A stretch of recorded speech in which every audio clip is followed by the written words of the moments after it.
మన ప్రభు అయిన యేసు క్రీస్తు శక్తి కలిగిన నామమున మీకు నా వందనాలు తెలియచేస్తూ ఉన్నాను. క్రీస్తునందు ప్రియమైన ఆత్మీయ కుమారుడ కుమార్తె, దేవుడు మనకు మరొక దినమిచ్చాడు అంటే ఆయన మనలను జ్ఞాపకం చేసుకుంటూ ఉన్నాడు. మరొక దినమిచ్చాడంటే మన జీవితంలో ఏదో కార్యము చేయబోతూ ఉన్నాడు. మరొక దినమిచ్చాడంటే ఆయన దృష్టిలో మనం ఉన్నాము కనుక దేవుని వాగ్దానము కొరకు ఈరోజు మీరు ఎదురు చూస్తూ ఉన్నారు. దేవుడు మనకు బయలుపరిచిన వాగ్దానమును బట్టి దేవునికి వందనాలు చెల్లించుదాం. నేటి వాగ్దానము, మీరు దేవుని ఇంటివారై ఉన్నారు. Amen, amen. ఈ సత్యాన్ని ప్రభువు తన ఆత్మ ద్వారా అపోస్తలుడైన పౌలు చేతుల మీదుగా ఎఫెసీ సంఘానికి ఈ మాట వ్రాయించాడు. ఎఫెసీలకు రాసిన పత్రిక 2వ అధ్యాయము 19వ వాక్యములో ఈ మాట వ్రాయబడి ఉంది. మీరిక మీదట పరజనులను పరదేశులునై ఉండక పరిశుద్ధులతో ఏక పట్టణస్థులను దేవుని ఇంటివారునై ఉన్నారు. దేవుని ఇంటివారునై ఉన్నారు. ఉంటారు కాదు, ఉండబోతారు కాదు, ఉన్నారు అని ఖచ్చితంగా దేవుడు తన పరిశుద్ధాత్మ ద్వారా అపోస్తలుడైన పౌలు చేత ఈ మాట వ్రాయించాడు. క్రీస్తునందు ప్రియమైన వారలరా, మనము ఇక మీదట అంటే అంతకుముందు ఎలా జీవించేవారమో ఇప్పుడు దేవుని ఇంటివారము ఎలాగయ్యాము అనే సత్యాన్ని కూడా అపోస్తలుడైన పౌలు తన పత్రికలో, ఇదే ఎఫెసీ పత్రిక 2వ అధ్యాయంలో ఆయన 12వ వచనములో రాస్తాడు. ఏమని రాస్తాడంటే, ఆ కాలమందు ఇశ్రాయేలీయులతో సహా పౌరులు కాక పరదేశులను, వాగ్దాన నిబంధనలు లేని పరజనులను, నిరీక్షణ లేనివారును, లోకమందు దేవుడు లేనివారునై ఉండి క్రీస్తుకు దూరస్తులై ఉంటిరి. మీరు జ్ఞాపకం చేసుకొనుడి అని ఈ మాట తెలియచేస్తాడు. ఒక 5 విషయాలు ఈ 12వ వచనములో, మునుపు ఆ కాలమందు క్రీస్తును ఎరుగకముందు, రక్షణ పొందకముందు మనము ఎలాంటి జీవితము జీవించామో ఒక 5 విషయాలు పౌలు ఈ 2వ అధ్యాయము 12వ వచనములో వ్రాస్తాడు. 1 సున్నతి లేనివారు, 2 పరదేశులు, 3 వాగ్దాన నిబంధనలు లేని పరజనులు, 4 నిరీక్షణ లేనివారు, 5 లోకమందు దేవుడు లేనివారుగా మనము జీవించాము ఒకప్పుడు, ఆ కాలమందు మునుపు. కానీ ఇప్పుడు మనము 13వ వచనంలో అంటాడు, అయినను మునుపు దూరస్తులైన మీరు ఇప్పుడు క్రీస్తు యేసునందు క్రీస్తు రక్తము వలన సమీపస్తులై ఉన్నారు.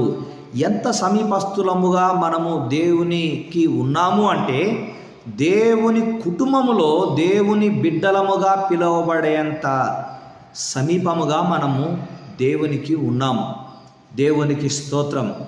ఇదే ఎఫెసీ పత్రిక 3వ అధ్యాయంలో ఆయన మరొక మాట రాస్తాడు. 14వ వచనంలో, ఈ హేతువు చేత పరలోకమందును భూమి మీదను ఉన్న ప్రతి కుటుంబము ఏ తండ్రిని బట్టి కుటుంబమని పిలువబడుచున్నదో అంటాడు. ఏ కుటుంబమును బట్టి తండ్రి అని పిలువబడుచున్నదో. ఈరోజు మన కుటుంబాలు అనగా నేను, నా కుటుంబము, నా బిడ్డలు, వారి బిడ్డలు, మీరు, మీ కుటుంబము, మీ బిడ్డలు, వారి బిడ్డలు, మనమందరము కూడా ఒక కుటుంబముగా భూమి మీద పిలువబడుతున్నాం. ఆ కుటుంబము దేవుని కుటుంబము, దేవుని ఇల్లు అని మనము జ్ఞాపకం చేసుకుంటూ ఉన్నాం. క్రీస్తునందు ప్రియమైనటువంటి కుమారుడా కుమార్తె, ఈరోజు మన ఇంటిలో మన బిడ్డల అవసరతలు మనం ఎలా ఎరిగి ఉండి వారికి సహాయం చేస్తామో, అలాగుననే దేవుడు కూడా తన ఇంటివారమైన మన విషయములో, తన కుటుంబములో మనము ఒకరముగా ఉన్నాము గనక మన అవసరతలన్నీ ఎరిగినవాడు. బిడ్డలకు తల్లిదండ్రులు ఏదైనా ఇస్తామని వాగ్దానం చేస్తే వారు ఎంత కష్టమైన బిడ్డలకు ఇస్తారు, చేస్తారు. మన పరమ తండ్రి అయిన దేవుడు కూడా మన విషయంలో ఆయన ప్రతిదీ కూడా వాగ్దానం చేస్తూ ఉన్నాడు ఇస్తానని.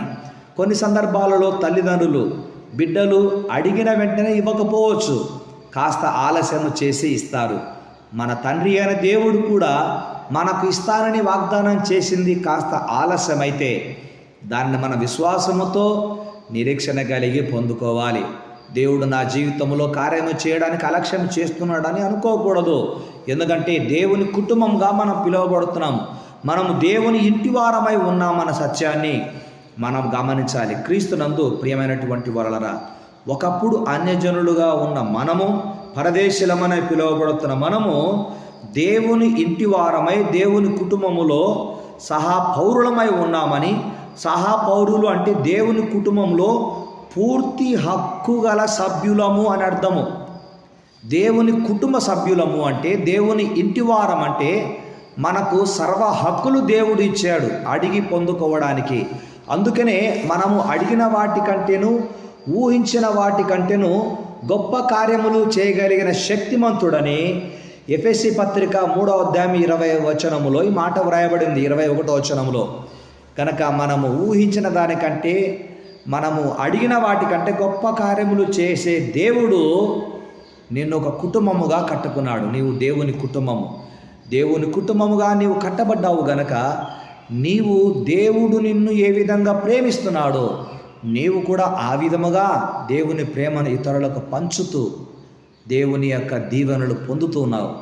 ఆ దీవెనలు నీవు మాత్రమే కాదు, కానీ నీ తర్వాత తరము, నీ పిల్లలు, వారి పిల్లలు, నీకు కలిగిన దాతృత్వము వారు కూడా కలిగి వర్ధిల్లుతూ ఉండుటను చూస్తున్నావు. అలాంటి గొప్ప దయనొందిన జీవితాన్ని దేవుడు వారికి ఇచ్చినందుకు వారిని బట్టి నీవు సంతోషించాలి, వారిని బట్టి నీవు ఆనందించాలి. నా ప్రార్థన ఏంటంటే, ఒక దైవ సేవకునిగా నన్ను ఎంతగానో గౌరవించి ఎంతగానో అభిమానించి మీ కుటుంబంలో ఒక సభ్యునిగా నన్ను చూస్తూ మా కొరకు మీరు ప్రార్థిస్తున్నారు. మీ శక్తికి మించి శక్తి కొలది సహాయం చేస్తున్నారు. మీరు మాపై చూపుతున్న ప్రేమను బట్టి దేవుడు మిమ్మును, మీ బిడ్డలను, వారికి కలిగబోయే బిడ్డలను, కలిగిన బిడ్డలను సమృద్ధిగా దీవించును గాక. ప్రార్థన చేసుకుందాం. మహాపరిశుద్ధుడైన నా తండ్రి, ఈరోజు మీరు మాకు ఇచ్చిన గొప్ప వాగ్దానమును బట్టి మీకు వందనాలు. మీరు దేవుని కుటుంబమై ఉన్నారు అని అపోస్తలుడైన పౌలు చేతుల మీదుగా ఎఫెసీ పట్టణంలో ఉన్న క్రైస్తవ సంఘ బిడ్డలకు ఈ మాట వ్రాశారు. అంటే కుటుంబములో ఉన్న బిడ్డలకు తల్లిదండ్రిని అడిగే స్వేచ్ఛ హక్కు ఉంటుంది. అలాంటి గొప్ప స్వేచ్ఛ హక్కును మీరు ఒక సంఘముగా మమ్మను కట్టుకొని, సంఘము మీ కుటుంబం అన్నారు. ఆ కుటుంబములో మమ్ములను, మా బిడ్డలను, వారి బిడ్డలను మీరు నాయనా మీ బిడ్డలుగా భావించి దీవిస్తున్నందుకు మీకు స్తోత్రాలు రాజా. నా దైవమా, మా ప్రతి పరిస్థితిని ఎరిగిన దేవుడు, ప్రతికూల పరిస్థితులు, అనారోగ్య పరిస్థితులు, అపాయాలు, ప్రమాదాలు, వాటన్నిటి నుంచి నీవు మాకు తండ్రివై కాపాడుతున్నందుకు వందనాలు. అంత మాత్రమే కాకుండా ఈ వాగ్దానము వింటున్న బిడ్డలలో ఎవరైనా అనారోగ్యాలతో ఉంటే యేసునామమున స్వస్థత కలుగును గాక. మా ప్రియ ఆత్మీయ అక్కగారు, తను ప్రేమయ్య గారి కుమార్తె పరిమళక్క గారికి నా తండ్రి కొంత అస్వస్థతగా ఉందని విన్నాము. మంచి ఆరోగ్యమును మీరు దయచేయమని ప్రార్థిస్తున్నాం. మా ప్రియ బిడ్డలందరినీ కూడా పేరు పేరున మీరు దీవించండి నాయన. నూతన గృహము నిర్మించుకుంటున్న మా ప్రియులు నా తండ్రి అది పూర్తి కావస్తుంది. మా చర్ల కిరణ్ సార్ని బట్టి, సుధమ్మను బట్టి కూడా వందనాలు. వారి గృహం కూడా పరిపూర్ణముగా కట్టబడి ఆ గృహప్రవేశం అతి త్వరలో యేసునామమున జరుగును గాక అని ప్రార్థిస్తున్నాం. సంతానం లేని బిడ్డలను దర్శిస్తున్నారు, ఉద్యోగం లేని వారిని దర్శిస్తున్నారు, ఆర్థికంగా అప్పుల్లో కూరుకుపోయిన వారిని కూడా దర్శిస్తున్నారు. కిరణ్, శ్వేత వారిని కూడా దర్శించండి. అప్పుల ఊబి నుంచి వారిని తప్పించండి. అప్పు చేయకుండా ఇక మీదట మీ పైన పరిపూర్ణంగా ఆధారపడే భాగ్యమును దయచేయమని ప్రార్థిస్తున్నాం. మా కొరకు ప్రార్థించే ప్రతి బిడ్డను మీరు దీవించండి. వారి ప్రతి అవసరతలు తీర్చి మహిమా ఘనత ప్రభావాలు మీరు పొందుమని యేసునామమున ప్రార్థించని పొంది ఉన్నాము తండ్రి. ఆమెన్. తండ్రి, కుమార, పరిశుద్ధాత్మని సహాయము, సన్నిధి, కృప మీకును మీ బిడ్డలకును సదా తోడై ఉండును గాక. Amen. Amen. May God bless you. May God bless you. దేవుని మహాకృప మీకు సదా తోడై ఉండును గాక. ఆమెన్. ఆమెన్.